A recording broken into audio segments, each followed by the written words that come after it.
కులక్షయే ప్రణశ్యంతి కులధర్మాః సనాతనాః ధర్మే నష్టే కులం కృష్ణం అధర్మోభిభవత్యుత. కులక్షయము వలన శాశ్వతమైన వంశాచారం నశించిపోవును. ఆ విధముగా వంశమున మిగిలిన వారు అధర్మవర్తనులగుదురు. అధర్మాభిభవాత్ కృష్ణ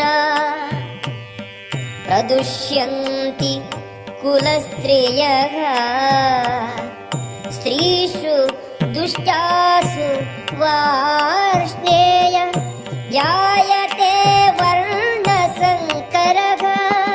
కుటుంబంలో నాస్తికవాదము పెచ్చు పెరిగినచో